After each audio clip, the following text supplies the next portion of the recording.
Waiting for the live to kick in. Oh, and here it is. It's the countdown. But just to reassure everybody that Tom is in the house. Tom, I'm looking so forward to this interview, man. But I just got to say, look at the seriousness of your face here. I'm like, I that's a know. rock star serious face. I think that was the whole thing was to, try not to look like I'm fucking around here. I'm just, going to get serious about it. Before we go, you're only seeing me from like waist up, right? So it's okay. I don't have any pants on. Oh, Right. absolutely. Well, I haven't worn pants since September Ah, of last year. You yeah. It's know, kind I of a made COVID thing. Yeah, it's a COVID thing. I made a commitment. I said to myself, if I'm not going to wear pants I'm not going to wear pants until this until this virus is gone. Yeah. So Right. yeah. No, you risk it, some sort of disease down there, but yeah, hey, I try to clean up underneath. All right, everybody, we're messing around here. 30 seconds until the fancy start. We're trying to do things a little fancier on the show here. Showing countdowns and stuff, making you wait. I just got a big shout out to the photographer who shot this picture for you. This is a rad picture. I see it in all your promos and stuff like that. Oh, Big shout out wow. to the photographer. Yeah. Oh, she's great. Yeah, I mean, we did it for the New Art Theater, which is like our like revival place that's been there forever, and they have a lobby of like different filmmakers, and she's done a great job. And this really was wonderful. I've used this so much now. I think it's so fucking cool. Awesome. All right, showtime. Ryan Stick Show. Dude, how's it going? Welcome to Ryan Stick Show. But in this case today, I'm going to get a little closer. We're going to get a little more intimate. Dude, how the heck are you? Welcome to the Ryan Stick Show. Welcome, everybody. Today, I'm joined by Tom. Tom is not only a director, he is not only a rock star, but he's also a former mime. You have so much in your life that you've done. You are like a high functioning Forrest Gump. You have just done everything. Someday, what do you think the movie of your life would be called? Porn. I mean, I can sell tickets and they'll come in for that. It doesn't matter. I just initially pay. I have no idea. I mean, I thought Joe Madre did a great job by taking the title for the book on me from, Jason Lives, Yeah. A Strange Idea of Entertainment, and which pretty much captures everything in my life. It's like, why are you doing that? And I go, I don't know. Because, God, you're strange. So, I mean, that's obviously where I come from. Strange ideas. Dude, let's actually talk a little bit, before we jump into the past, and everybody watching right now, if you have any questions for Tom, make sure you ask him in the questions and we will answer them. But in the meantime, before we talk about the past, let's talk a little bit about the present. Okay. Currently, tomorrow, you are going on quite the adventure, and you told me about it over Facebook, and I think the audience would love to hear about what you are up to tomorrow, given it's the 35th anniversary of a special Jason movie. It is bizarre. I mean, first off, I got to thank everybody who is listening, who are fans of Jason Lives, because I'll tell you straight up, I would have never thought 35 years later I'd be talking about this. And in fact, there was a period in my career where I literally had to take it off of my resume because I wouldn't get other jobs, thinking that, what I did was slasher movies. And if you've seen the movie, you know that I tried to make it more of a movie, with the agenda that Jason had and Tommy and car chase and underwater fight and a lot of stuff that sort of were more action movie-ish kinds of things. But over the years, I think the comedy certainly helped by me having, carte blanche to have a sense of humor about it, which was really, for me, fortunate. And the fact that now, 35 years later, at the actual location where we shot in Covington, Georgia, about an hour outside of Atlanta, they are going to have like a massive, camp out, sleepover, show the movie. I'm going to take everybody around the camp, show them where we shot specifically, and go to the cemetery down there and show them where we did the chase after Tommy and with the cops. And for me, to go back and see that after 35 years is going to be a real walk down memory lane. And the main thing is just to be around a whole bunch of guys and gals Can you say that anymore? Boy, that ages me, doesn't it? Hey, guys and gals, how are you? To have all these people who really love the movie and going to be spending the night there and swimming and playing games and doing all that camp stuff. And then I just get to hang, and talk about movies or life or whatever. So I'm really just, looking forward to that. And of course, the nostalgia is going to be incredible. Yeah, the nostalgia definitely will be incredible. And you mentioned before you have a book. And my friend Yannick is a big reader. In fact, he lent me so many things. He lent me a book about Friday the 13th, the series. Later, a little bit, we'll talk about that a little bit later on. But tell me about your book, because I've said, like I said before, you've done all these things in your life, and I'm going to buy your book because I need to understand how someone is a filmmaker, a rock star, and a mime. But please indulge me on the book that people can purchase. Okay. Yeah, this incredible. He's a writer. He's a director. He's a producer.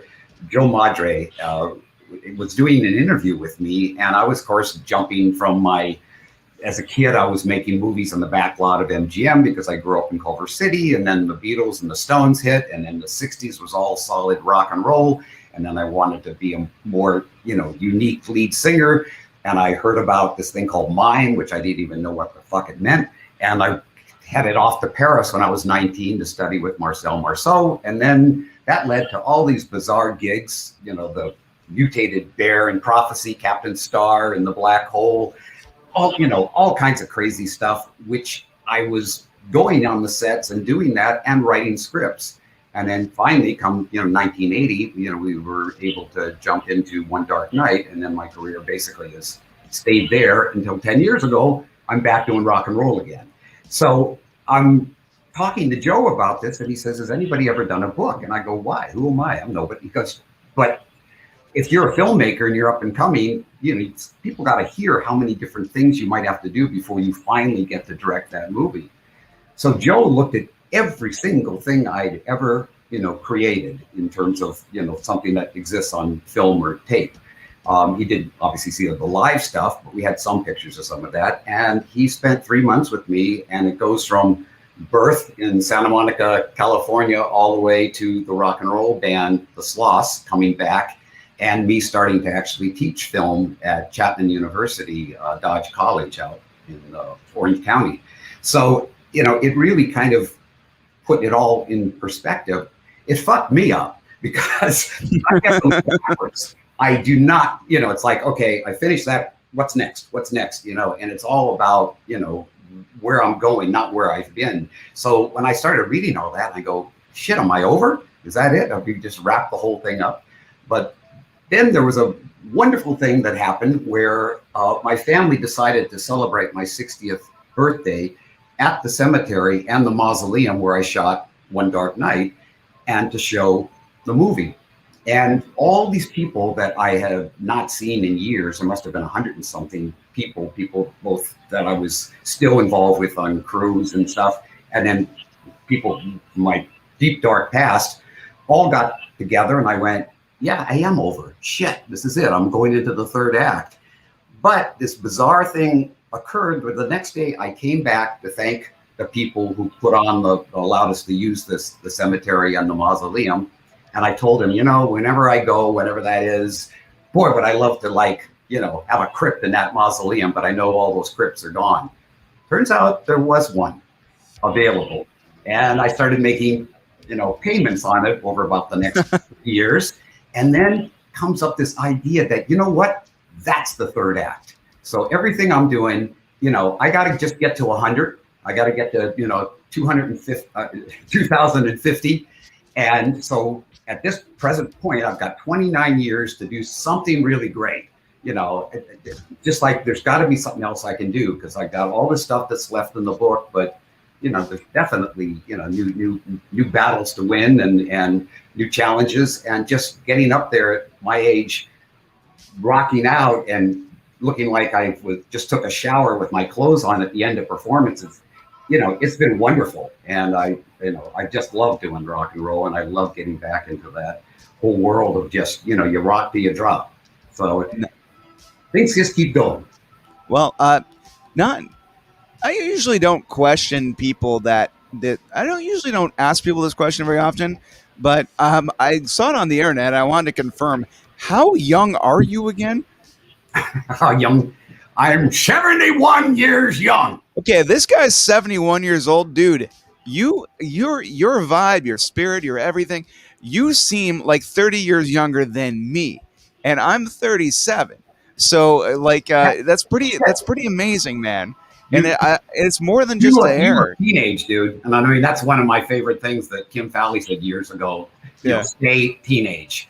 And there's something about I made a lot of movies about teenagers over the years, and that's my favorite period because shit's happening to you for the first time. You break away from your parents. You realize school's bullshit. You've got ideas, things you want to do. First time you fall in love. First time your heart gets broken. Start messing around with drugs or alcohol. I mean, all this experimentation. It's just an incredible period. So that whole thing of staying teenage to me has been a wonderful mantra. And I see you got that same vibe. I mean, it's like it's the Peter Pan syndrome. Never grow up, and that way everything stays fresh. I do know some 25-year-olds who are just grumpy old men, so that it really is mind over matter. You mentioned One Dark Night a few times. Now I'm going to play this. I'm going to play a trailer, but I'll turn the sound off in the background. Let's talk about this One Dark Night movie because the history behind it is very fascinating about when it was conceived, how it was finished. Let's talk about a movie that stars Adam West called One Dark Night, which is the most meta Batman title that you possibly could have had, but it was completely unintentional, I'm assuming. Tell me about One Dark Night and working with Adam West. Okay, let me see if I can give you. Died of an apparent Okay. Because it was a long process from idea to screen. Where I'm a huge gothic horror fan. I mean the movies that really impressed me growing up when I would ditch school and go to these first screening of the day at noon at this little theater in Santa Monica, and it was mainly like Hammer horror movies and Roger Corman, Edgar Allan Poe movies. So that really got into my blood early. When I went to Paris to study with Marcel Marceau, I decided to go down into the catacombs. Now, in those days, it was very cool because they give you a candle and you go down 3-4 stories down this windy stairway. And now you're in these tunnels that are very claustrophobic, and it's, wall to wall skulls and bones from, I don't know how many different cemeteries that had been dug up over the centuries in Paris. So for the first time in my life, having seen a lot of horror movies and all the rest of that, I actually experienced that supernatural fear where you're going, there's nothing to be afraid of. These are dead. There's nobody coming at me with a knife. There's no reason to run. But, literally the hairs on the back of the neck went up, all the cliches. And that experience, that feeling of being, just stuck in a place with wall to wall dead stayed with me. And out of that came this story of a girl that has to spend the night in a mausoleum to be pledged into this high school club. And the girls go in to try to scare her. But what they don't know is this Russian psychic who had these telekinetic powers had just been interred there that day. And the girl's energy sets him off. And suddenly out comes the coffins out of the crypts, and the dead don't walk, they float.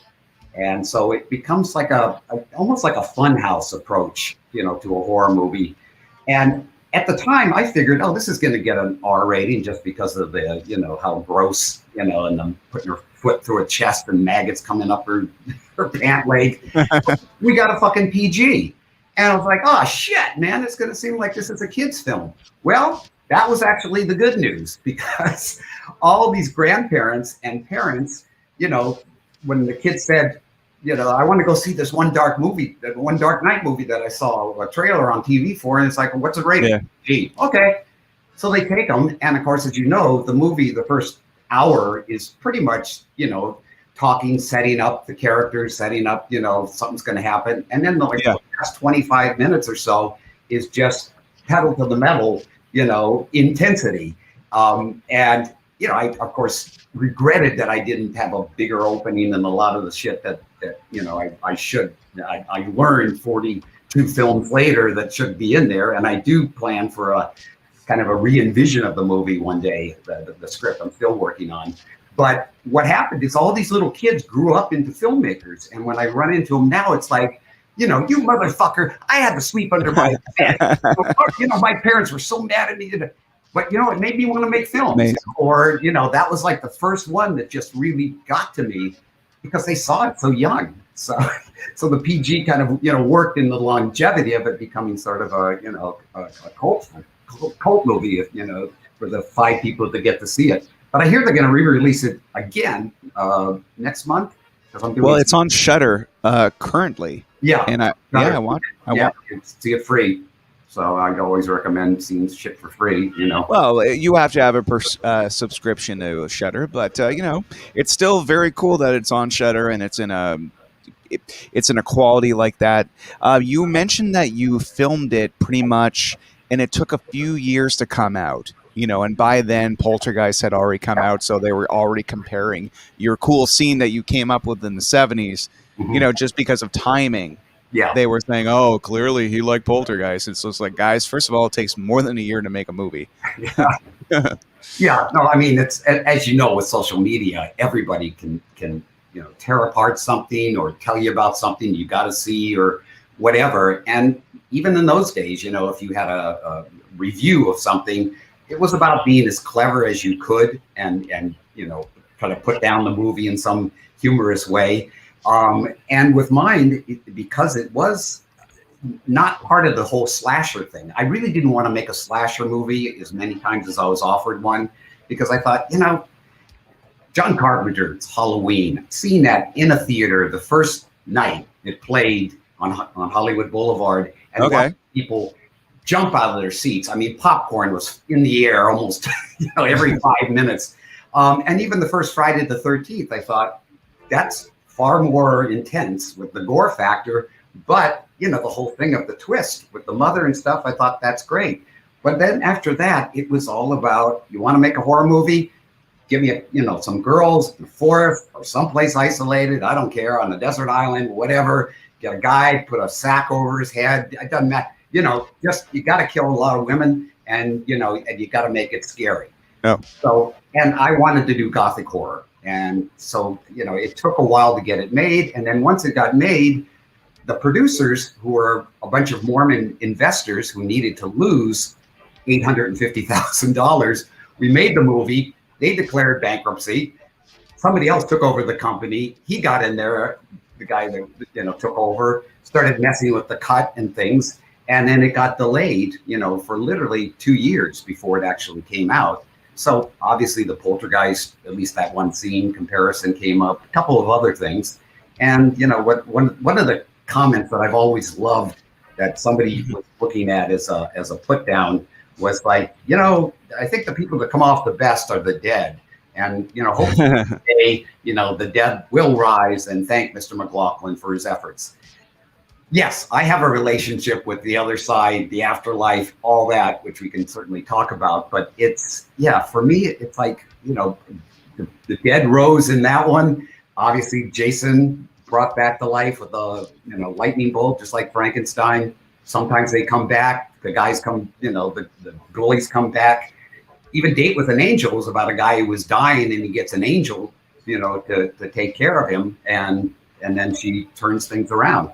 So it's like I keep going back to that thing of what's on the other side of the veil here. It just fascinates me. And any of these encounters I've had over the years with something that you can't quite explain, but you can't duplicate it like a science, there is something there that we all know is there. We just haven't been able to call it anything other than a ghost or spirit or the paranormal. To me, it's energy that we just haven't figured out, how to recreate it or tap into it, unless you happen to be psychic and you have those gifts, that particular energy that somehow, you can hear it or smell it or taste it or feel it or, see it. And I've done so much research on that stuff, and it's really fascinating. Awesome, man. Anyhow, oh God, I look really small. So, um, you be right before we go into Jason Lives and your reluctance to film a slasher movie to begin with, I just need to ask, what was it like working with Adam West on this Okay. film? Yeah, I meant to bring him up. Yeah, because I mean, technically, Adam wasn't the star. Meg Tilly was, and Meg Tilly had not starred in anything. She came from lovely Canada, where so many, incredibly talented people over the years, have come from, especially comedians and good filmmakers, and. Anyway, I mean, go on about singing praises of Canada, but I've certainly made a lot of movies up there. It's okay. But I'll allow it. yeah, no, you guys are great. I've got nothing but praise. So Adam West was suggested to me as to play the husband of the woman who has this psychic ability. And I went, well, that's interesting, and she goes, I know what you're going to say, it's like, that's Batman and stuff. And I go, yeah, so? And he goes, well, no one will hire him because he's Batman. And I went, oh, that's bullshit. Come on. I mean, yeah, let me give Batman a role then. Let's bring him in here. And, he was great and funny and warm and stuff. So I'm on the set and we start doing these scenes. And, he before he started talking, he said, Tom, I like to start the line up here and then bring it down here because it's more interesting to hear your voice go from low to high. And I'm going, that's Batman. That's not the way people talk. So I had to constantly keep taking that away from me. Go, you're right. Yeah, I shouldn't do that. I'm sorry. So I managed to get to the whole show, and he was such a good sport about it. But that's sort of the way when he put on his actor thing, that's kind of what would happen. But then when the movie was taken away from me, and they did some recutting, they added a scene and then brought him in for looping. So when you actually listen to the movie now, there's many times where you hear Adam start here and then get up here, Olivia, I don't know it. And then when that all came out of the looping session, that unfortunately I was not at. But when I look at so many of the great filmmakers, starting with George Lucas and THX, that's not the movie he turned in and wanted to have made. And you lots of times lose that power in the beginning until you've proven yourself. And there's hardly anybody, I think, other than Spielberg these days that actually has final cut and actually can say, no, we're not going to preview this. I don't care. People are going to put on cards. I want to. But it used to be where we had a lot more freedom. And I got to say, with Friday the 13th, Frank Mancuso Jr. gave me that kind of freedom. And it was such a blessing. The marching orders were very simple from the get-go. Bring Jason back from the dead. We fucked up on part 5. People were pissed that it wasn't Jason. Yeah, they really were, right? Suggesting that it was going to be Tommy Jarvis. It's like, normally we release these movies every 2 years. We're coming out a year early, Wow. to let people know, no, we got Jason, he's back. In fact, my pitching the whole idea, well, actually it was in the script. Jason's father was going to be introduced at the end of mine. And he's, that was the only other thing Frank said is like, I don't think we should do that because if people start to think the next movie is going to be, part 7 is Jason and his dad. Yeah. We're fucked. So reluctantly, I took it out, but what's happened now is there's, this particular, young group of filmmakers have embraced that in the series Vengeance, Friday 13th Vengeance, and they've brought back, that whole idea of Jason's father, who's played by C.J. Graham, who was my Jason. So it's kind of an interesting turn of events, what actually happened with that idea. Tell me more about this Friday the 13th Vengeance. I was looking on IMDb and I was seeing that. Explain, what is it? So is this a fan film series about Friday the 13th and they're literally involving you and other people who have been involved in the franchise? Yeah. In fact, when this new one comes out, the part 2, the second Vengeance, there's a couple of big surprises in terms of who you're going to see on screen there that years ago you would never believe that they would do, when these fan films started, because it was all just, fans, people that like, yeah, I'll put in $5, $10, you know. And then they started doing a very cool, very smart thing. It's like, if you put in, I don't know what it started at, like $500, or I think it's gone up to like 1,000. You can be in the movie, and Jason will kill you in some incredible fashion. So where do you know? It's like, you know, when we do these conventions, people have money like crazy to get, you know, everybody's autograph on the, you know, Crystal Lake book or whatever. Same thing here. The fans, that whole idea of putting in money to make a Friday the 13th because the studios can't do it because of the copyright and the rights to the name and to Jason. And these guys, you know, really have done it with gore effects that never get on the big screen. You know, the motion picture rating board would never allow it. It'd be like, I've noticed. they've done that. And then, Yeah. you know, since they asked me about having Jason's father, they said, you know, would you like to play the grave digger? You know, the guy that takes Cool. graves. So yeah, I'm in like the opening scene of the first one, and then they've given me a whole bunch of shit to do in the second one. So I've got some, you know, some really crazy stuff. And as I said, there's some people in here, you know, that you're going to be really excited to see again on the screen. And you know, it certainly is a nod back to, you know, the grand days in the 80s of the Friday the 13th. Yeah, I kind of like how the series flowing from one sequel to another had a timeline that can only be described as eh. Let me ask you a question. For Jason Lives, was this a direct sequel to Part 5, or were they trying to kind of like retcon it where they're like, nah, it's really a sequel to Part 4? Like, has Tommy just been in the insane asylum and he's a little bit more well-adjusted than he was portrayed in Part 5?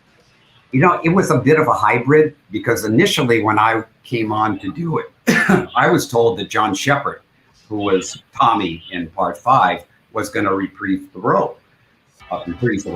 And then it was like, no, he's not. And there's been a myriad of different reasons why. Either his agent was asking for too much money, or he really didn't want to do another horror movie. And then, of course, the most interesting one is, no, he's become a minister, and, you know, he's completely against these kinds of movies. I don't know, somewhere in there, I tend to go with, you know, he wanted more money, and if you don't pay me that, why do another one of these things? But, you know, it was a blessing in disguise for me, because Tom Matthews was the definitive, you know, Tommy Jarvis, you know, good looking, you know, man's man kind of guy, could do the humor. Him and Megan, Jennifer Cook, just had such a great chemistry. They did.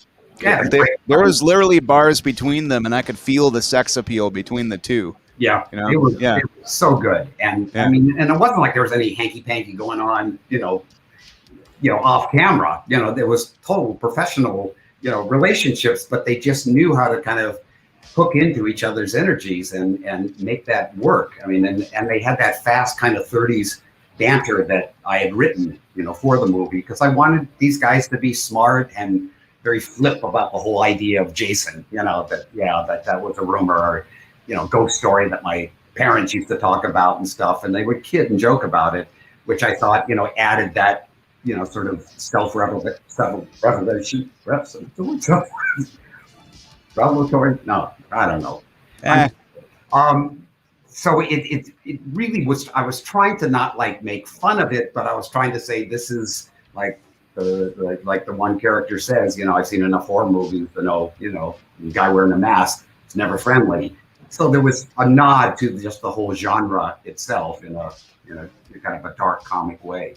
Well, you've always, I see throughout your career, you've always kind of nodded to other horror franchises and like what you love about horror. And I noticed that there was a headstone in One Dark Night that said Myers on it. Yeah. And in Jason Lives, there's Boris Karloff Avenue or Street or something. Yeah, store. You know. Store, yeah, Karloff store. So clearly you went in this without, you know, with a love of horror. Well, sometimes I see this franchise being handled and written by people who are like, I never said I'd do a horror movie, but I'm doing this one. It seems like you were like really keen into not doing a slasher per se, but you liked horror. What made you actually, you know, jump on the knife per se and say, okay, there's been 5 of these. I'm going to just be a sequel to Friday the 13th. How can I make this mine? Okay, I just realized I didn't answer your previous question about part 4 versus part 5. I, Whatever. This is how really people talk. I expect I nothing less from a rock star director mime. We're just going to jump everywhere. It's how it is. And then hopefully I don't start doing this kind of shit and then fuck it all up. But the whole thing for me is when I got the job, I said, I got to be honest, I've only seen part 1. I haven't seen the others.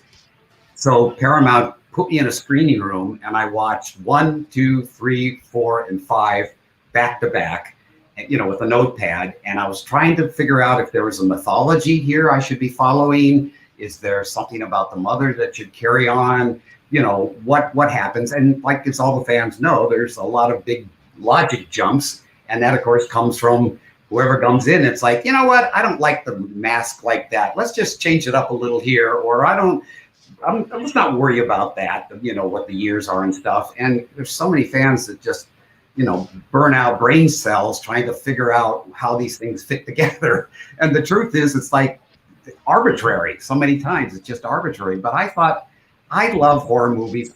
Now that I saw them all, I appreciated what was really good about them and the whole aspect of, you know, the claustrophobic thing of being stuck at a camp and things. And I realized, hey, they never put kids in there. Let's bring kids in because there are going to be people going, you are not going to kill those kids. And dude, I was on the edge of my seat just because a show called Fear Street on Netflix went there and killed kids and all that kind of stuff. So, I was like, changed. I know. I was watching your movie, and I was just kind of like, when a girl was doing a prayer in the bed, and I was just like, oh my God, he's not going to do it, is he? It really added an element of danger instead of horny teens. Like, you know, it really put you on the edge of your seat. I think Jason 6 is like one of the most. I think it's the smoothest movie actually out of all the sequels and stuff. It seemed to be the most self-assured. Tone wise and everything like that. It was like, yeah, it's funny. Yeah, it's this. Yeah, it's rock and roll. It's got a bit of rock and roll in it. Yeah, so it is the rock and roll Jason movie, as a couple of reviewers have called it, because again, that's who I am. That's the kind of, you know, music I chose. We happened to put a temp track with a whole bunch of great rock and roll songs, which of course we couldn't have because they're just far too expensive. But when Frank Mancuso heard that I'd used an Alice Cooper song, you know, it's like, what do you think about him actually doing a song for the movie? I said, you kidding? He would do that? And he goes, yeah, you know, we've been talking to the record label and so, and sure as shit, you know, he wrote it. And then I heard Teenage Frankenstein and Hard Rock Summer, and I said, can we have those too? Yeah. So we've got right before you answer this completely, I promised a friend of mine that they would get to ask a question. Okay. And this is Saber from Saber Cinema Reviews. He's my little butt. He's my friend. He's my friend's kid. Okay. And he's awesome. Everyone out there, Saber Cinema Review, and he has the question for you, so I'm going to play it for you right now. For Friday the 13th, the series, how did you come up with? That is the wrong question. This one. In the movie Jason Lives, how did you get Alice Cooper to write songs for the movie? And also, could you see another movie with Tommy coming back to fight Jason? If so, what would that look like? Those are great questions, and I want that DVD collection behind her. That's wow. Behind him, yeah. Yeah. So yeah, I started to talk about that because it really, Alice came in purely because Frank heard that, and that, you know, it was a period where his career wasn't really. I think the last album didn't do as well as the previous ones did. So they were looking for something else for him to do. And, you know, he did cameos in TV shows and movies, and he was doing all kinds of crazy shit. And this was one of those things that's like, hey, I mean, I can't think of a better, you know, hardcore rock and roller than Alice Cooper to do a horror thing, because that's what he is. And the first version that he did was much more hard rock, more 70s rock, which I loved. And it was like, you know, let's put her in. And then someone was like, nope, we're going to change this. What do you mean you're going to change it? We want to make it a little more 80s. Oh, so then they did the slightly different, you know, beat to it and more of like a synthesized underneath. Now, of course, when live, you know, he's got like 8 guitarists up there or something, so it does have that harder rock feeling to it. But, I still have the original. Oh, sorry. That was way too loud. Sorry, Yeah. we're talking about. All right. So, and of course, this now has become, the iconic song and the iconic version. Even do it in my band. I mean, it's great fun to do Alice's voice. So you play this song in your band? Yep. Well, your range, your vocal range, definitely, like, it reminded me kind of like of an Alice Cooper. Well, you have a bit more of a stronger range actually, but definitely with that grit. What I love about this video, though, it's really like a greatest hits of the movie. Yeah. There's so many stories that we don't have time to go through all of them tonight, of course. But what would you say is like your favorite kill scene that you directed in this movie? It's interesting because there's two things that always have kind of stuck out with mainly fans, and I'm one of those whores that it's like, what do you like? What how do you want me to sit? How do you want me to lay on the bed? I want the audience to be pleased. I want to hear what you think, because I get all these ideas and you throw them out there and you hope it works. So when somebody says, what was the best thing? When you bent the sheriff backwards. And I went, there's not a drop of blood in that. Yeah, it doesn't matter, but oh man, that got to me. Well, it also got to the Motion Picture Ratings Board, and we had 9 screenings, and they kept picking on that scene. And I'm going, there's nothing gory about it. It's like, well, it's cumulative. After all these kills, you get to that one, and it's like, enough is enough. So we took out 2 cuts in there back and forth when he's being bent over. But that came from a gag that I wrote for Dick Van Dyke and Tommy Smothers on Dick Van Dyke's series back in the 70s called The Chiropractor, in which Tommy and my ex-wife, Katie, actually bent Dick like this with his legs going past, and it was done for comedy. And then I thought, well, couldn't that be done horrifically too if Jason, did that to somebody? So that one really, stuck out. And the other thing to me was, sort of the satire aspect of the Elizabeth character, another former wife. I got them all. They all work and they're all great. Him offering Jason money and a credit card, thinking that, that's all he wants is, money and card. And of course he nails her with the spear, and the money sinks and the credit card floats. And that was purely because back in the day, audiences always spoke to the screen. So there was always somebody in the back of the theater go, "Don't leave home without it." And the whole lot laughed. This guy got laid that night because he was the cleverest guy in the place. And I went, this is perfect. You set up something and the audience did the payoff. So, I mean, I tried to do that as many times as I could through films where, you said something or you broke the fourth wall, like the caretaker does when he looks at us and says, some folks have a strange idea of entertainment. It's really trying to, have a sense of humor about the whole thing, so that the kills, if you look at them, none of them a human being can imitate. And I was the 2 things. It was like I was going to kill as many guys as I was women. I wasn't going to kill the kids, but I wanted you to think maybe I was that twisted. But I wanted to make sure that because I brought him back with a friggin' lightning bolt, this guy's unstoppable. He's stronger than hell. I mean, he can punch out a heart. He can twist the head all the way around, pull it off, decapitate 3 people in one sword.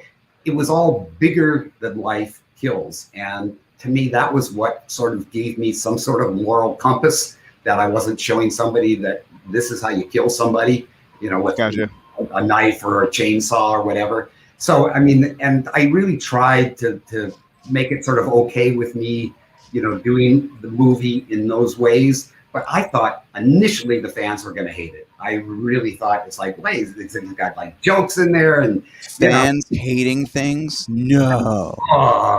But we didn't have the internet in those days, so if they did, you didn't hear about it. But the bonehead thing that happened was they released the movie the week after Aliens had just opened. And everybody loved the first one, So the Yeah. second one they just saw the week before, and it's like, dude, you know what we're doing this week? Oh, wait a minute, Friday the 13th. Nah, it's bullshit, man. Did you see the last one? No, they're all fucked up. Let's go see Aliens. And so that made us number 2 instead of number 1, because Aliens kept that spot. So there was sort of this, huge reaction in the theater, and all the Paramount execs were patting me on the back, and this is great. Jason's back. Look at the crowd and stuff. But overall, the box office was, a lot less in that initial thing when they're open. Then, as the years have gone on, it is built and built. And much to my absolute shock, I mean, I get more fan mail and more autograph wanting and all that now, 30 something years later, than at the time, where we thought these things, going to play a weekend, 2 weekends, and then be gone forever. But these are the monsters of the 80s, Chucky and Michael Myers and Freddy, and, they're what Frankenstein, Dracula, the Wolfman, the Mummy were to me growing up and seeing them on television. That's so true. Yeah. Yeah, probably on, DVD or VHS, and not so much in the theaters. Except they're all like, some were Paramount, like Jason, and New Line had Freddy, and yeah, it's interesting how Universal Monsters had kind of like, had not ownership of all these characters, but had made enough movies underneath their own studio to brand it Universal Monsters. Like other people, of course, have done well, like Hammer Studio. Hammer's another one where, you could put all the Hammer interpretations of the Christopher Lees and Draculas and all that stuff. Anyway, we were on the topic of, I want to ask you very shortly about your contribution to the Friday the 13th, the TV series. Okay. And I'm going to call my friend Yannick in there. Yannick, if you're seeing this, follow the link that I sent you, buddy. As we wait for that, Jason Lives, my friend Alice Ocean, she's a burlesque dancer in Montreal. She wanted to know, why did you're the one who introduced the supernatural element into Jason, bringing him back from the dead. Like the first 4 movies, he's regarded as a human that just, is relentless. Yeah. But from 6 on, we all knew he was kind of like, not a zombie, but kind of like a zombie. Yeah. Thank you for saying that, because I've been fighting that label all these 30 something years. 25 actually. Because I did not intend, zombie. I really intend, is Frankenstein a zombie? I literally was, borrowing, obviously, very obviously, with Karloff's name there. It was like, when he told me bringing back Jason, I got, well, the only way I know how to bring back somebody from the dead is a bolt of lightning. But the problem was, how the fuck do I get a guy who's 6 feet under, to get hit by a bolt of lightning? And so that's how that whole kind of story of, Tommy just got out of the institution. So that does connect, and it's the only thing that really connects to the part 5. And then everything else was about his memories from part 4, and that he, loses it and starts stabbing him with that spear. And of course that brings in, the lightning bolt, and, we're off to the races. But now I just looked at him and the casting of C.J. Graham, who moved almost Terminator-like. And of course, with my mime training, I was really working with him, and he's an ex-Marine. So the combination, we had this unstoppable militaristic, machine that was going to, keep going until he got his objective, which was Tommy.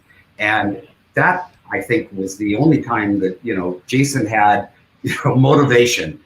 This is the person he wants. Anybody gets in the way dies. And Tommy's motivation is obviously, boy, did I fuck up. Nobody believes me that Jason's back.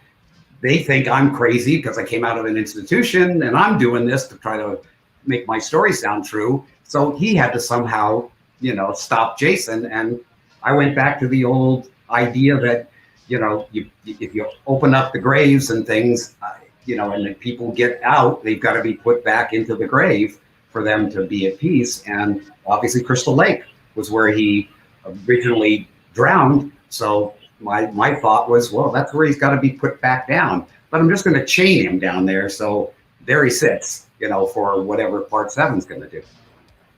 Awesome. By the way, Brand, he said, I'm a little sad that this this interview is happening on Thursday the 12th. Well, we said in the beginning of the interview is that Tom's got a hell of a day tomorrow going back to the original setting of Jason Lives and entertaining the fans for the most the greatest fan experience. I think anybody who loves the Friday the 13th franchise to be able to go to the set. Oh well, not the set, the location of where it was filmed. 35 years later, it's just absolutely amazing. My friend Liz is watching, and she runs a website called Bucket List Entertainment, and or music reviews and also Bucket List Entertainment. And she says, "So cool, hey Ryan, I have about 8,000 Friday the 13th tattoos." Liz is good people. Great. Okay, so waiting in the wings right now, I got my friend Yannick. Yannick, hi. Oh, I know the girl. No, that's actually that's Yannick. That's his Yannick and his son Saber. And Yannick, you gotta unmute yourself. Yeah, you're muted. Is that better? There you go. There you go. Oh, hey guys. So Yannick and Saber here. Oh, they are experts of Friday the 13th.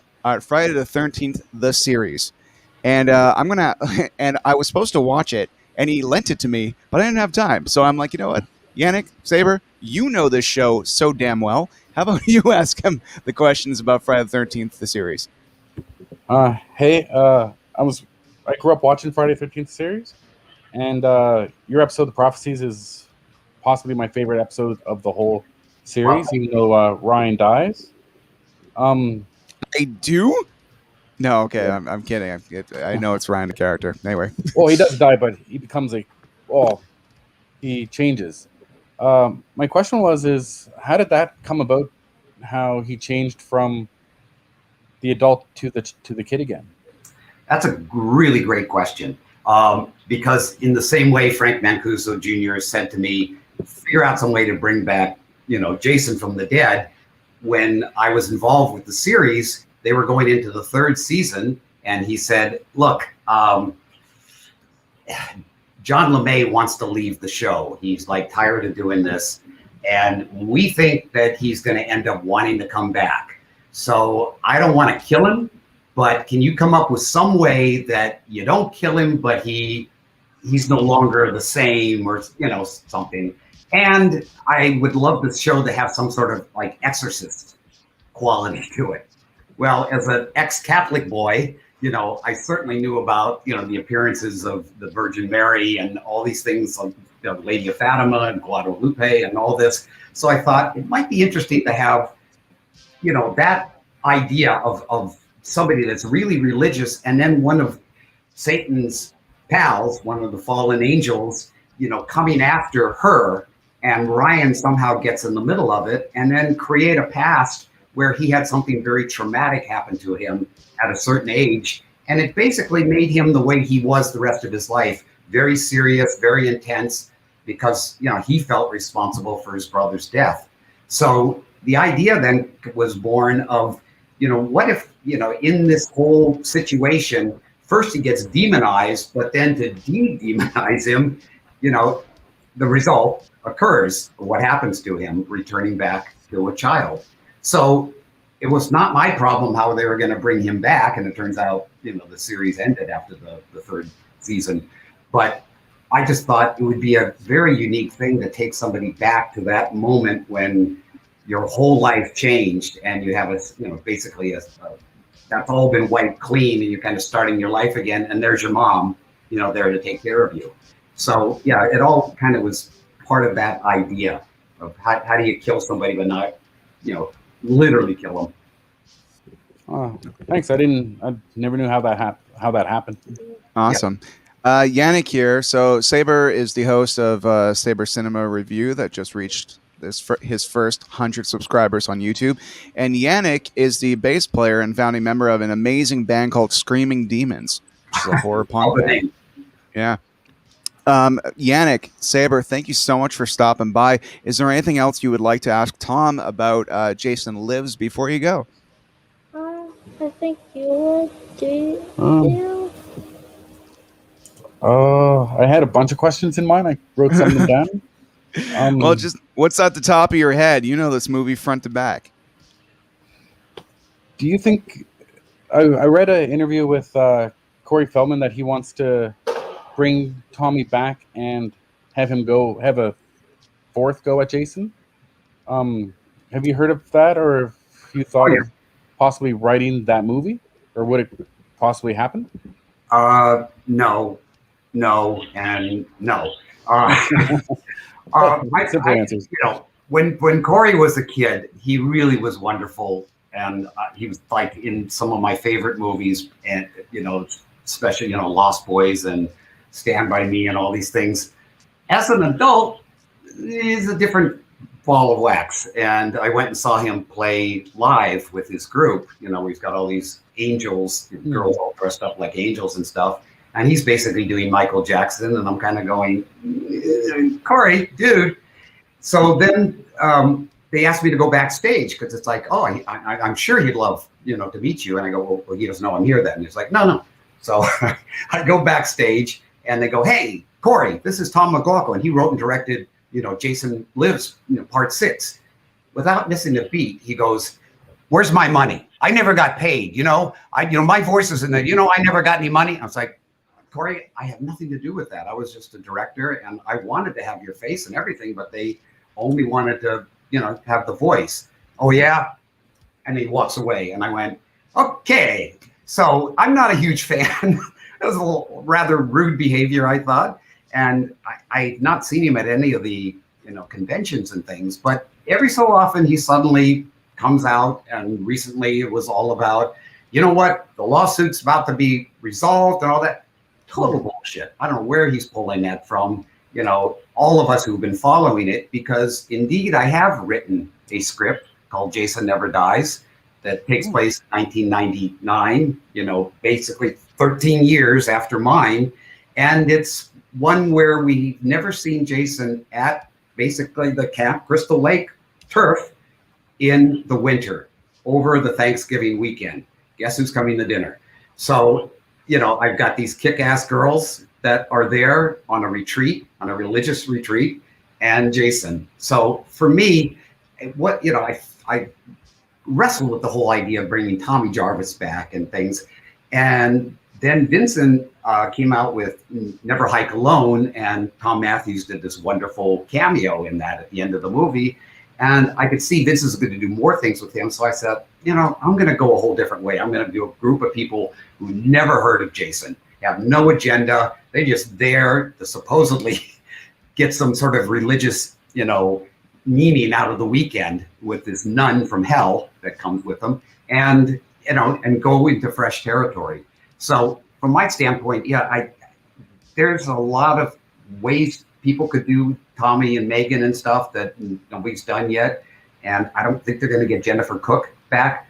But Tom Matthews has been a really good sport and really loves the fans and loves being a part of all that. I just felt for me, I needed to reinvent once again the way you see one of these movies, but keep it consistent with what the fans love. That sense of period, that sense of isolation, that Jason is really unstoppable. And he, again, has an agenda, but you don't know what it is until the very end of the movie. And then it's like, oh shit, because it does tie back to mine, my Part 6. So I'm sitting on a script I can't do anything with until that, lawsuit is resolved. So, in the meantime, I do these cameos and things in the, in the fan films, because I love these guys are making these things, and it's really fun to be a part of it. Awesome. Awesome. So Yannick Saber, thank you so much for stopping by. This has been great. The first time. This is not the first time Saber and I have worked together. I've appeared on his YouTube show. He's scared the crap out of me, dressed as Sam from Trick or Treat. But thank you very much for coming by, guys. Thanks, guys. Thanks. Thanks, Tom. Bye. Bye. Bye. All right, cool. So, dude, okay. So my friend Jake, who's a great guy, he's like one of those smart fans. I said this to Adam. He's one of those fans that even if I don't agree with him about something, he is so passionate and so well read that he won't change my opinion on something that I did that he loves and I don't, or vice versa. But at the same time, I'm like, good sword fight, sir. You Yeah. know, the type of fans you want to get in an argument with. But Yeah. Jake's great people, and he says Jason Lives is my favorite Friday the 13th due to no small part to that intro. Off the top of my head, off the top of your head, 007 versus Jason Voorhees. What era? Which Bond? How would you make it work? And any fun set pieces you can think of. If I understand the question, it's like Jason as James Bond. No, Jason versus James Bond. Okay. Which Bond would you pick? What era? And any set pieces you could think of, setting them in. And I'm just thinking about GoldenEye. That's all I'm thinking. The video game with the chopping, except it would be it would be a knife. But anyway, which James Bond do you think would verse Jason Voorhees? I mean, that's far better question than the usual, Mike Myers versus Jason, or Freddy, obviously, versus Jason. But Bond is a whole nother kettle of fish, obviously. I'm very old school. I mean, the reason that is in there in the beginning of the movie was the first movie my dad took me to was Dr. No. So he's sitting there with his tongue out over Ursula Andress. I'm going, I want to be James Bond. That was the coolest thing at 12, to see the Bond movies and Sean Connery. So I'm still a diehard Sean Connery fan, and all those are the ones that are my favorite. So of course I'd go immediately to that, but then that's not quite the era that, we think about with Jason. So yeah, that's a really good question. To me, it's like, he's unstoppable. I don't know what a sequence would look like other than Bond using everything that Q gave him, to fight with, every kind of, unique weapon, and used in all kinds of ways. So it just, kicks his bloody ass. But at the end of the day, he's going to keep coming back, because that's, he's unstoppable, and he's what we all want to feel like, if we get into a situation, we can Jason through this. We can take this. How many times you hit me, man? I'm coming back. And sometimes you got to do that. I mean, I grew up with the Rocky thing. Sylvester Stallone came to this film school that I was attending. He showed us Rocky for the first time before it came out, and I was like, whoa. And as the years have gone on and all the sequels and stuff, I still go back to that whole idea of what Stallone first said, is that I just want to go the distance. I just want to be standing there when that bell rings. And I've used that in so many life situations where you just feel like, shit, I can't take any more of this. I got to get out of this relationship. I got to get out of this class. I got to get out of this situation with these people. And it's like, just hang in. If you can just hang in and survive it and get through it. I mean, COVID is certainly a go the distance reality for all of us. It's like, we got to get past this fucking plague, and get back to our lives. So, I mean, that's always been really important to me. And it's that same thing to me kind of with Jason, is that, he has a mask. We don't see emotion. We just see a force. And that's kind of what, you have to do in life, is just like, keep your eyes forward and go, go for what your objective is, go for your goal, never give up your dreams, because that's incredibly important. Have something that you're like, yeah, I'm doing all this bullshit right now, but what I really want to do, and people go, that never happens. Yes, it does. You're looking at a guy that was 61 who went back and started doing rock and roll, what I was doing at 16, and figured I'm never going to get a chance to do that again. And suddenly, we've got an album, we've got music videos, we're doing all this stuff, and we're a bunch of old farts in our fucking 60s and 70s now that we're still doing it because we love to do it. And that was a dream that did not get accomplished when we wanted it to. It took, another 50 years. And when I stand on stage with that album and I go, 50 fucking years to finally get this, but this is better now than it would have been in the 60s when everybody had an album, because not everybody's got a vinyl album. And we were, so proud of that. So, that's the whole takeaway here, guys. It's, whatever it is that you love, and it doesn't matter if it's making horror movies or writing or painting or whatever, don't give it up. just know, okay, I got to get through this, make some money, do whatever, and keep going towards that goal. Because if you don't give up, it'll happen. It's just gonna happen, and that's the way you have to look at it. Amazing. Tom, I know you got to run really soon, but if you could humor me, because some really amazing people are asking some questions, and I just want to make sure that they get them in. I'm here. First of all, my friend Kat is having a Friday the 13th party tomorrow, and they're honoring, and they're having an outdoor party, and they're honoring your film, so she wanted me to mention that. That's great. Thank you, Kat. My brother-in-law, Nick Galanos, is saying there have been countless Friday the 13th toys and collectibles over the years. Has any particular item stuck out to you more than the others? Wow, that's great. I think the first time I saw the model of Jason floating, chained down and floating, and he had Tommy around by the neck. And just to see that image that I thought up and shot in a model form, because when I was a kid, we collected the models, Aurora models they were, and you'd get them in pieces and they were gray and you had to paint them and stuff. But still, it was Frankenstein, Dracula, the Wolfman. And to have something that you kind of thought up and see it in a model, form like that, boy, that brought out the 10-year-old in me just like that. And I was like, I got to have that. And there's so many things now too. I see stuff on the internet and you go, that's a cool t-shirt. How much? Yeah, okay, I'm gonna buy it. I'm still that geek. I still love all the stuff, that goes along with the merchandising and things. If it's cool, if it's well done and things. And you don't make a penny on it, somebody else is cleaning up on the ideas that you came up with. But at the end of the day, you can't be bitter about it. You gotta go, that's great. Who would have ever thought, some crazy thing out of some, kid in Culver City would end up being on t-shirts and stuff. And it's like, all right, they make the money. I'm not a good businessman, but I love the fact it's there. And people go, I love this t-shirt, whatever it is. And there's been so many, as I said, great things. But that when I saw that particular one, it really struck me because it just looked so cool that he was like floating. Oh, dude, the floating. We have another question right after this, but I just got to say, like, the Jason Lives VHS was the coolest VHS because in my video store they had, by the time I started watching them, they were all out. I think Jason Goes to Hell just had come out by the time I hopped on the train. Speaking of, shout out to Adam Marcus, who referred to you as a great dude. He's a great dude too. Right back.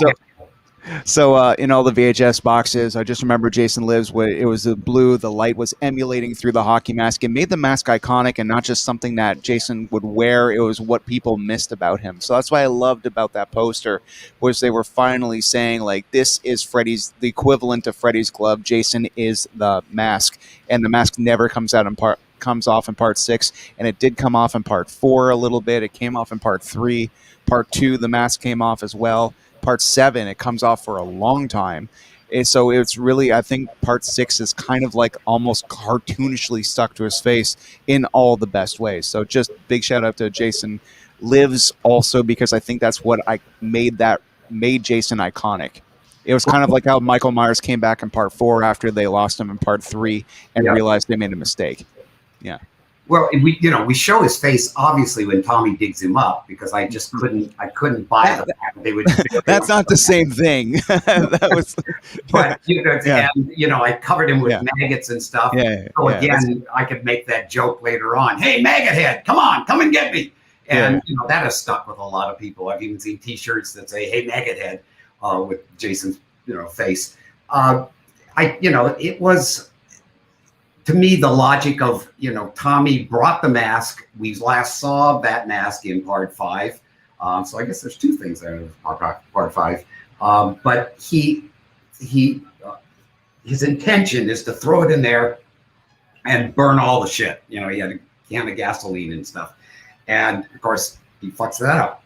But I wanted you at least to get that rotted face, that he'd been down there for a while. And then once that mask goes on, that's it. There's no other reveals to me that were necessary. And I thought, Buechler on part 7, I mean, what he did with Kane Hodder and that makeup and stuff in the face was pretty incredible. I mean, as a makeup artist and director, he really gave us, quite a show visually. And he had probably the most problems in editing the motion picture rating board and censorship. They had to keep losing that and losing that and losing that. I didn't really lose a whole lot. I mean, I didn't lose any full kills. They kept little slivers of shit that was just bothersome. It would have been so much better to actually see the blade cut all 3 heads, which was an incredible effect that these guys did. But they only allowed us to show them dropping, or when the cop gets his head squished, you see a piece of the skull come up and a piece of the brain pop up. And again, it looked cool. It wasn't that gory, but it was like, no, take that out. So it was this battle. But I really went in there going, I don't want it to be cut out. I don't want them to mess with it. I'm going to really try to please the fans, but not go so far that, the whole sequence gets cut out because it was just, too gory. These guys were really tough, during the 80s on those movies. Yeah, well, in the later half of the 80s, in the beginning half of the 80s, before Poltergeist, they're just kind of like, Yeah. but then after, oh no, it's like they were overcompensating once the MPAA got established. All right, last question of the night, Tom, and then you got to get ready for your big flight tomorrow, where you return to the scene of the crime, quite literally. Camp Blood. Return to Camp Blood to entertain the fans. Liz says, what is your honest intake of all the recent campy slasher thrillers coming out? American Horror Story, 1984, Fear Street, etc. Friday the 13th one has a very special place in my heart always. That's a great question. I religiously watch all of these things. Literally, like with Fear Street, the first night it came on, the American Horror Story, when I knew they were going to be doing that period and stuff. And part of that is that I have this incredible girlfriend, Laura, who knows more about 80s rock and roll and horror than I could ever imagine knowing. So she is the one that keeps Shudder on pretty much 24/7, and of course I walk through the room and then of course I got to stop and start watching. It's like, shit, I got things I got to do. But she and I will, she'll find the stuff and I'll be there. And we're always there also for the first night of a horror movie opening. And that's been very frustrating, as we all know, that we haven't been able to do that. But we did get out there to, to see the Quiet Place 2, incredible theater with incredible sound. Not too many people, but still it was a great experience. But specifically those ones that sort of, harken back and do a little satire of it at the same time presenting it, it's so glossed up for me, and so well shot and things, it loses a little of the grittiness of back in the day. Part of that is the way it's shot digitally, and that, they try to make it look like film as much as they can. But of course, we were really on film and we really had lighting issues many times because of low budget. So it does make it a little grainier, a little, I don't want to say seedier, but in a way, there was something like slightly forbidden about it, which always kind of, when you're young, it's like, I shouldn't be watching this, but my dad's not awake, so I'm going to watch it. I don't know, all that stuff. And now we're sort of looking at it, presented in a very, to me, very pristine manner. That said, that kill in Fear Street in the slicing up the meat thing, yeah, when I saw the head going, I said, they're not going to do that. They're not. Oh, and I thought that was amazing. Because I don't remember anybody ever doing that before that I've seen. And God knows we've all raked our brains. How can Freddy kill differently from that time or last time, or Mike Myers, or obviously Jason? And so they're in this territory where it's like either they're going to imitate something from the past or try to come up with something fresh. I felt Fear Street kind of had an awful lot of balls in the air that they had to try to resolve at the end. And I was totally into the last episode when it was 1666. And then once they got back present day and they had to do all this stuff, I found myself going, I'm thinking too much. You shouldn't have to think. I mean, it's like a roller coaster ride, the good ones to me. Is, you know, you get in, you get strapped in. It's like, holy shit, I hope I make it through. And then off you go. There's no thinking. You know, Yeah. I'm in, and you do what you want to me. And at the end, you stand up and go, that was great. That was great. Let's go get a pizza and talk about that. I mean, that to me is what the fun of those kinds of movies, were. Now, we intellectualize them an awful lot. And every so often, one or two get through that you go, that really shook me up. That was amazing. And, there's anybody, that owns, one of these now can make a movie and a good looking movie. The HD on these things is incredible. So you get a chance, guys, to go out and, really shoot something and put it on YouTube or any other social media and get people to see, your version of something, your take. And I've seen some amazing stuff. And now that I teach, film students about obviously directing the craft, I'm the first person to say, do something that you think no one's ever done before, or take two genres and put them together, do a romantic horror movie or do a musical where everybody gets cut up, or it's something. See if you can make it fresh by coming up with some other way of doing it. And these ones like American Horror Stories, they've come up with some great ideas, but I always find myself kind of looking at it like, that's a great tribute to the good old days. And I appreciate that and I love that, but it's just not the same as, being in a theater with a group of people and having, watching them react or hearing them screaming at the screen. I mean, there were great days to see movies with people because they didn't shut up and you didn't care because it was part of the fun. It's like telling people not to scream on a roller coaster. Yeah, it's bothering me. That's too loud. No, we're here to have a party. Let's go. Our first screening, I'm sorry to keep going on, but I get on the table. Dude, this is your time. If you want to stand and you stay here and you want to talk to me, you can talk to me until the sun comes up. I'm just trying to be the less dickhead host who's not going to be like, so anyway, I'm like, please tell stories. I got like 5 Red Bulls in me, and I got these Red Bulls are talking. No, I got to tell you, the first time we screened Friday the 13th, which was at Paramount in a little screening room, and they invited an audience. I don't know where they recruited them from, God knows, all over the place. And they stood out in the sun all day, drinking, smoking weed. And by the time they came in to see the show, they were toasted and fucked up. And when the first image came up of the movie, I mean, through the whole screening, I couldn't hear one word of dialogue. They were so loud, and you hear the beer bottles rolling down the aisle.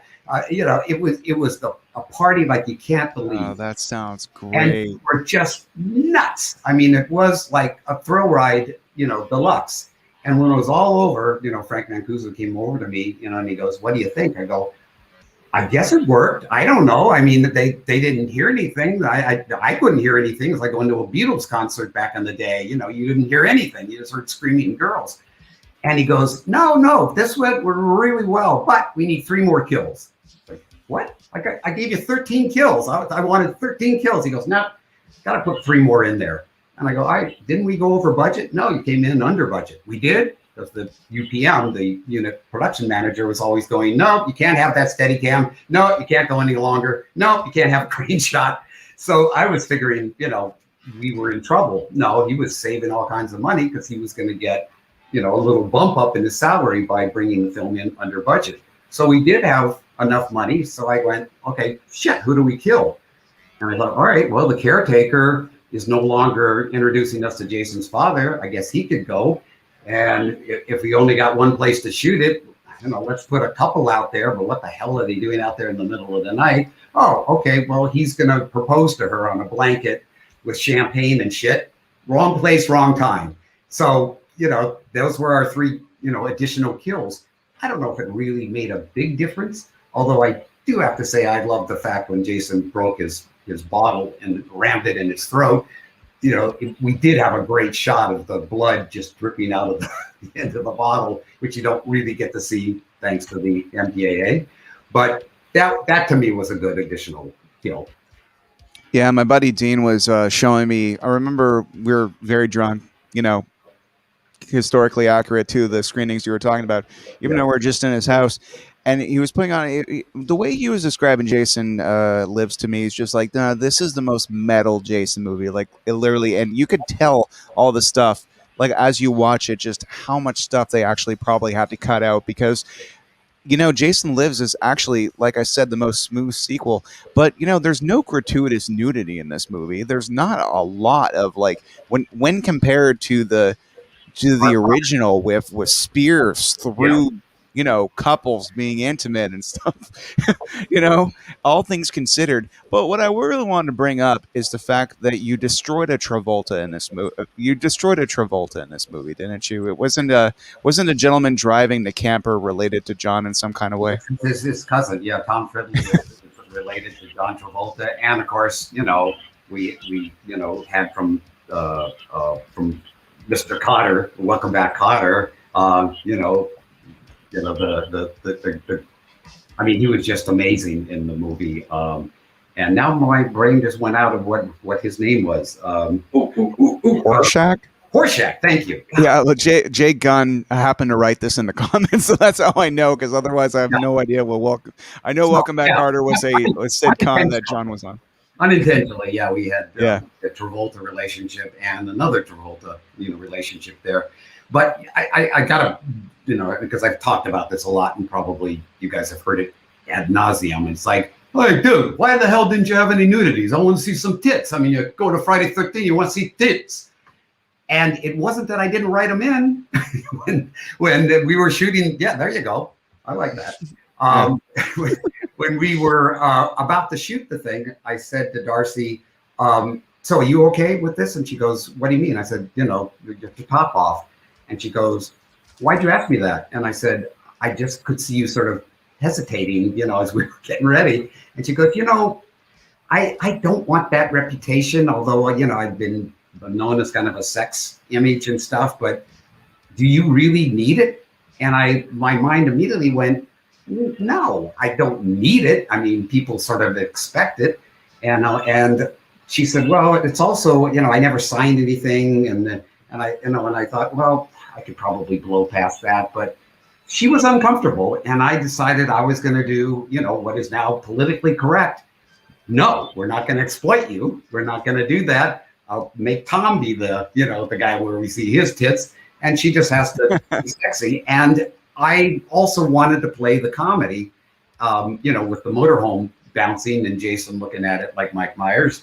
And, and then the rest of it is sort of a, comedy horror. Where is he? Where's Waldo? Where's Jason? In the toilet there. And I just felt like when people started going, why did you take it away? It was because I didn't want her to be uncomfortable. And it was just kind of being respectful to her as an actress. Plus, if you see part 5, Danny Steinman came out of porn. And those early cuts of his, I mean, there was sex like you can't believe. I know. There's this scene with Deborah Ann Voorhees, I believe her name was. Yeah, Deborah Voorhees. Yeah, Deborah Voorhees. Yeah, and it's kind of funny. I'm a Deborah Voorhees fan, you could say. And I'm like, so there's more somewhere. I'm just like, they've been searching for the lost spider scene from King Kong all these years. I'm like, where's the Snyder cut of number 5? I'm kidding, ladies. I'm kidding, ladies and gentlemen. But and honestly, the director now. I guess probably you guys know Fanboy 13. She actually grabbed all these famous people from the horror movies, not just Friday the 13th, but all kinds of things from the 80s and stuff, and put them all in this cast. And somebody's out there killing these people from those movies. And, she basically was able to dance around the whole Jason Friday the 13th thing, but it's certainly in that world. So I'm very excited, to see what she did with it. And she's got one of our songs in there from the Sloss. So we, actually, awesome. A little piece of being a part of that. So I put her, and she's held off through this whole friggin' COVID pandemic, to not, try to just put it out on streaming, put it on Shudder or whatever. So she'll actually have a decent, movie to show. Absolutely. Yeah, and just to say, we were talking about part 5. It is true though. Like I was watching in Crystal Lake Memories how the director had come from porn, and they were watching the dailies, and he was like screaming, "Yeah, fuck her, fuck her." I see. Even in this current climate, saying these words out loud makes me cough, and it has nothing to do with me swallowing in the wrong way. No pun intended during this discussion. But yeah, it's true though, where they were kind of like all wincing. So I guess like going into yours, they weren't exactly like screaming, "Hey, can you make sure there's a bunch of sex in it?" Because that worked so well in the last one. It's like as long as Jason's actually in it and it's not an ambulance guy playing dress up, I think nobody cares if there's nudity or not. Yeah. Well, the whole thing too, what it gets down to is, every filmmaker really needs to do what they know and who they are. Ultimately, one way or the other, your persona and your personality kind of go through there. If you're truly a cinematic filmmaker and you're trying to make every shot be something that either you loved from some other movie, or you just find this is cool, let's do this, and the DP say, "Why do you want to do it?" I don't know, it just looks great, or you say to the DP, "What do you think?" And he goes, "How about this?" And I go, "How about that? Oh, that's better. I love that. Okay, great." And so there's this marriage that happens, and obviously Danny comes from what he knows, and I kind of came from the fact that I love the structure of a movie. So there's more of that in mine, and obviously the sense of humor. My background had been in comedy. As much as I love horror, I did an awful lot of comedy and had an Emmy nomination for writing and directing comedy on the Dick Van Dyke series in the 70s. And all of that stuff is in that movie. So it really is kind of like, you want to know stuff about me, look at that. Or A Date with an Angel is also a very personal film. And it's just a big, 80s romantic comedy romp, fantasy, with an angel and stuff.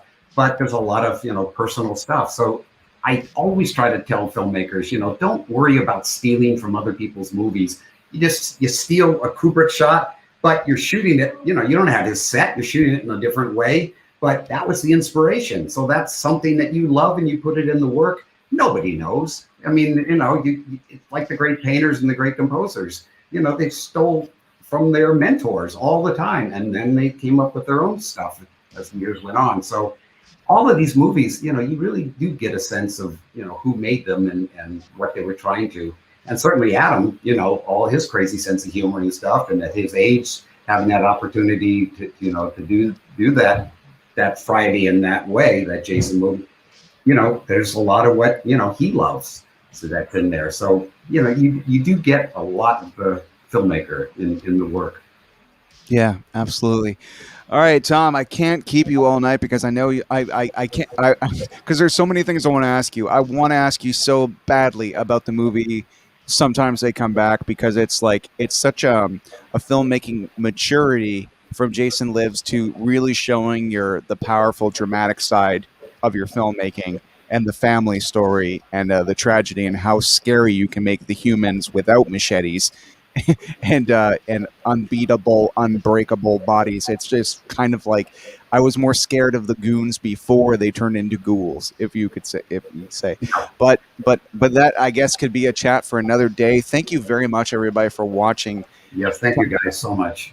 Tom is making history tomorrow, going back to Camp Blood.